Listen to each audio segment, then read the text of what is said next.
Michael Phelps एक American swimmer हैं। वो दुनिया के सबसे सक्सेसफुल ओलंपियन हैं क्योंकि उन्होंने अकेले इतने मेडल्स जीते हैं जितने कि बहुत सारे देश इंक्लूडिंग इंडिया ओलंपिक्स में 112 वर्षों में नहीं जीते। इनके अचीवमेंट में शामिल हैं 28 ओलंपिक मेडल्स, जिनमें से 23 गोल्ड हैं। रियल पॉपुलैरिटी तब मिली जब फेल्प्स ने 2008 के बीजिंग ओलंपिक्स में स्विमिंग के सारे फॉर्मेट्स में 8 गोल्ड मेडल्स जीतकर एक वर्ल्ड रिकॉर्ड सेट किया। तो आज जानते हैं माइकल फेल्प्स के सक्सेस के पीछे के 4 secrets. So this is Michael Phelps way. Number 1, insane work ethic. Michael Phelps के कोच बॉब बॉमिन की एक फिलॉसफी थी, डू व्हाट अदर्स कांट और व्हाट अदर्स वांट। इसका मतलब सिंपली है कि कुछ ऐसा करो जो शायद ही कोई सोच पाए या कर पाए। कई स्पोर्ट्समैन हफ्ते में 5 दिन प्रैक्टिस करते हैं और 2 दिन रेस्ट करते हैं, या 6 दिन प्रैक्टिस करते हैं और 1 दिन ऑफ लेते हैं। बट माइकल फेल्प्स अपनी टूर्नामेंट के लिए रोज़ प्रैक्टिस करते थे। 2008 बीजिंग ओलंपिक्स में उन्होंने 5 साल लगातार प्रैक्टिस की। कोई हॉलीडेज नहीं, कोई ब्रेक्स नहीं, बस प्रैक्टिस प्रैक्टिस एंड प्रैक्टिस। उन 5 वर्षों के दौरान उन्होंने 3 दिन का ब्रेक लिया।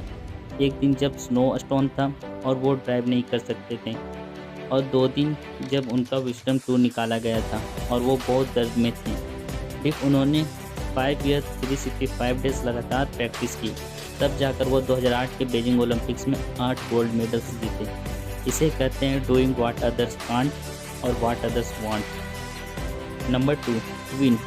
कोच बॉब बॉमिन की एक और फिलॉसफी थी, विन व्हाट्स इम्पोर्टेंट नाउ। ऐसा कई बार होता है कि हम अपनी इम्पोर्टेंट टास्क टाल देते हैं, ये सोचकर कि आज मन नहीं कर रहा, आज ये प्रॉब्लम हो गई, मेरा मूड नहीं है, एटसेट्रा एटसेट्रा।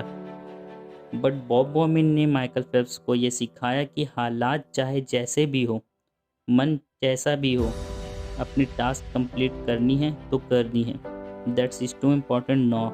चाहे आप जितना भी बुरा फील क्यों ना कर रहे हो, चाहे जितना भी ऑब्स्टेकल्स क्यों ना हो, इट जस्ट डजंट मैटर्स। कोई फ़र्क नहीं पड़ता, आपको सिर्फ अपने काम पर ध्यान देना है। And no excuses whatsoever. Number 3, don't let failure hold you down.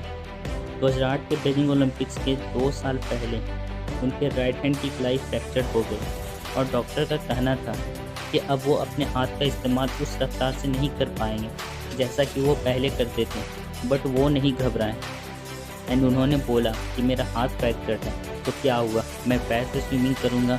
और उन्होंने अपनी ट्रेनिंग जारी रखी। इमेजिन, इस प्रॉब्लम के बावजूद वो 8 गोल्ड मेडल्स लेकर आए। और तो और इसी टूर्नामेंट के 200 मीटर बटरफ्लाई रेस के दौरान उनके गोगल्स टूट गए थे और लगभग 75 मीटर्स कवर करने के बाद गोगल्स के अंदर पानी भर चुका था और उन्हें कुछ दिखाई नहीं दे रहा था। बट फॉर्चुनेटली वो ऐसे सिचुएशन के लिए प्रिपेयर्ड थे।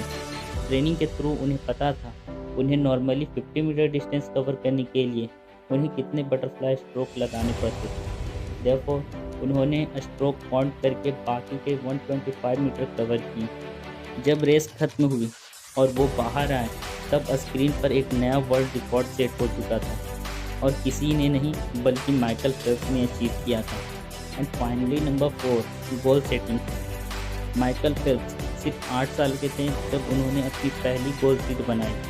मज़े की बात तो ये है कि उन्होंने उस सीट में सिर्फ गोल्स नहीं लिखे, बल्कि अपने लिए एक्शन प्लान भी बनाया कि वो उन गोल को कैसे अचीव करेंगे। उन्होंने उस गोल सीट में लिखा था उन्हें ओलंपिक्स में जाना है। प्लस उन्होंने डिफरेंट रेसेस के स्पेसिफिक टाइम टारगेट भी मेंशन किए थे कि उन्हें ओलंपिक्स में क्वालिफाई करने के लिए वो टारगेट अचीव करनी है। इमेजिन, 8 साल की उम्र में उनके अंदर इस लेवल का डिटर्मिनेशन था। अपनी पूरी स्विमिंग कैरियर में वो हर बार अपने लिए गोल लिखते और उसे अपने नाइट स्टैंड के पास रखते ताकि हर सुबह माइकल को उनके पर्पस की याद दिलाए और उनका फोकस बनाए रखें। तो ये थी माइकल फेल्प्स के सक्सेस सीक्रेट। आई होप आपको ये वीडियो पसंद आया। कमेंट करके बताएं क्या आपने कभी किसी भी चीज़ के लिए लगातार विदाउट एनी ब्रेक मेहनत की है। अगर हाँ, तो कितने दिनों के लिए। We will be waiting for your reply. And जाने से पहले don't forget to like, share and subscribe to foundation. Thank you for watching.